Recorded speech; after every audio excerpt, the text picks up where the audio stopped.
Making of. Bonjour, c'est Juliette. Je vous emmène avec moi découvrir les coulisses de mon podcast. Vous me suivez ?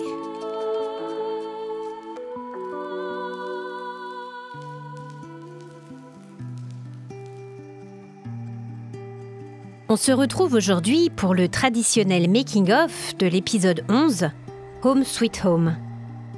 Je souhaitais revenir sur certains points de mon cheminement qui m'ont permis d'écrire et de produire cet épisode très personnel. Ma première étape a été de compiler tous les différents faits et témoignages qui ont pu être collectés au fil des années et même avant notre arrivée. Sachez que je n'ai pas tout mis dans l'épisode, car nous avons eu des phénomènes à répétition et je ne voulais pas que la narration soit trop longue. Petite anecdote, entre l'écriture et la sortie de l'épisode, un nouveau phénomène a eu lieu sur le chantier. L'un de mes proches travaillait dans une chambre en rénovation à l'étage et il a entendu une voix grave et masculine psalmodier à voix basse à quelques mètres de lui. Ce n'était pas la radio puisqu'il a éteint cette dernière et que le murmure a continué. Cela ressemblait au ronronnement continu d'un homme en train de se parler à lui-même à voix basse. Comme vous le voyez, la maison est vivante. Mais revenons un peu sur son histoire. Elle a effectivement abrité la même famille pendant plus de 700 ans, le domaine étant transmis par mariage. Les premières traces généalogiques que nous avons trouvées remontent à 1380 pour la partie la plus ancienne du manoir qui a beaucoup évolué au fil de son histoire. Au XVIIe siècle, la famille a perdu temporairement la demeure ainsi que tous ses biens, ayant refusé de se convertir au christianisme en pleine guerre de religion. Ils ont alors tout quitté pour vivre leur protestantisme en Angleterre, où ils ont édifié une branche annexe de leur dynastie. Le domaine a été repris par la couronne de France, qui l'a donné à une autre famille noble, mais temporairement. En effet, les fils émigrés en Angleterre ont bientôt rejoint la France, juré leur soutien au roi et à sa religion, et par là même récupéré les biens confisqués. Cette période très axée sur la foi, avant le départ de la famille en Angleterre, a marqué profondément l'âme de la maison, qui comme un enfant est joyeuse et lumineuse, et avait beaucoup de mal à supporter l'extrémisme religieux de ses habitants de l'époque. Si vous ne l'avez pas déjà vu, et pour vous faire une meilleure idée de la rigueur ambiante, je vous conseille de revoir le film Le Festin de Babette. Comme j'en ai parlé dans l'épisode, nous avons fait appel aux lumières de Dame Cande, une médium spécialisée dans la communication avec l'âme des maisons. Elle reçoit des messages clairs qu'elle retransmet en parlant au nom des demeures. Voici ce qu'elle a pu nous dire au sujet de cette période sombre qui a particulièrement marqué la maison. Les croyants aussi m'ont nourri de leurs idéaux et de leurs sentiments de solitude, alors qu'ils prêchaient exactement l'inverse. Et il y a eu aussi la commissure de leurs lèvres assez rectilignes. L'austérité, la rigidité et la tristesse de ces personnes étaient à l'opposé de l'âme de la maison, faite de lumière, de soleil, de joie et de générosité. La maison ainsi a toujours soutenu, encouragé et nourri les talents ou inspirations artistiques. J'en parle longuement dans l'épisode. Comme vous le savez, j'ai par le passé fait beaucoup de musique, de scène et poursuivi plusieurs projets musicaux. Nous avons aussi hébergé plusieurs personnes plus à l'aise avec l'écriture. Tous nous ont indiqué avoir eu une vraie montée d'inspiration et se sentir particulièrement bien dans leur art et dans la maison.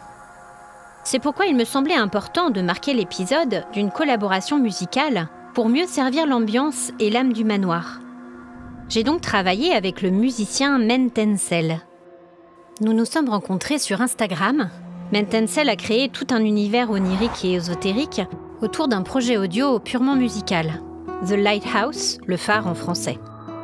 Une fiction sonore sans parole dans laquelle je me suis évadée avec bonheur. Nous avions envie tous les deux de travailler ensemble et de marier nos univers. Ce fut chose faite avec les très belles compositions à la guitare de ce musicien passionné qui a su poser toute une ambiance dans l'épisode. Je vous ai mis le lien en description et je vous invite à aller le découvrir. La grande difficulté, comme je vous l'ai dit au départ, était de réussir à retranscrire l'infinité de témoignages différents que nous avons collectés tout en leur donnant une structure claire.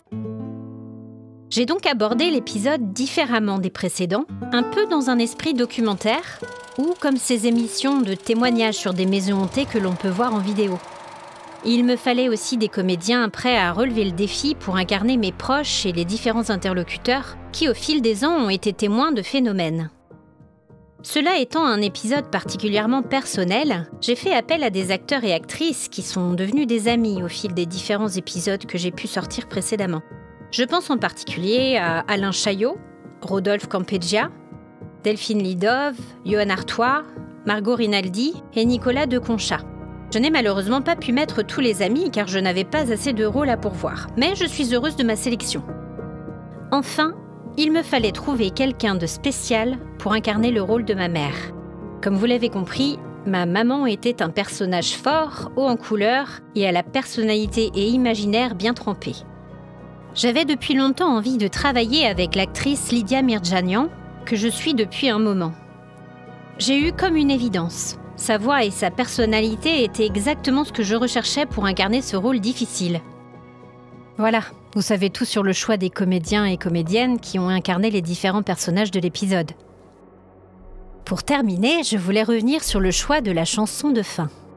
Vous êtes nombreux à me demander comment je sélectionne les morceaux qui accompagnent mes épisodes. Je vais vous révéler un petit secret.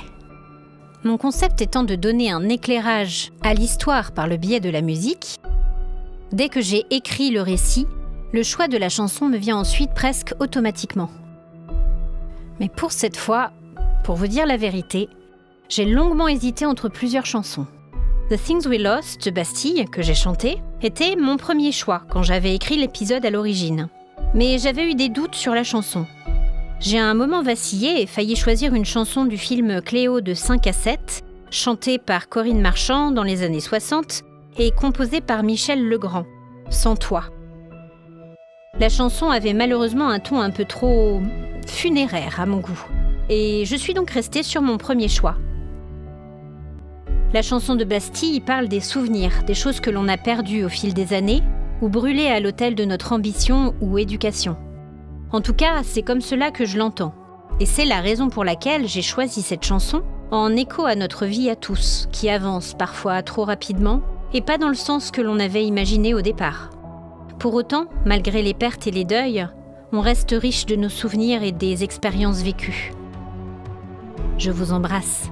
À très vite.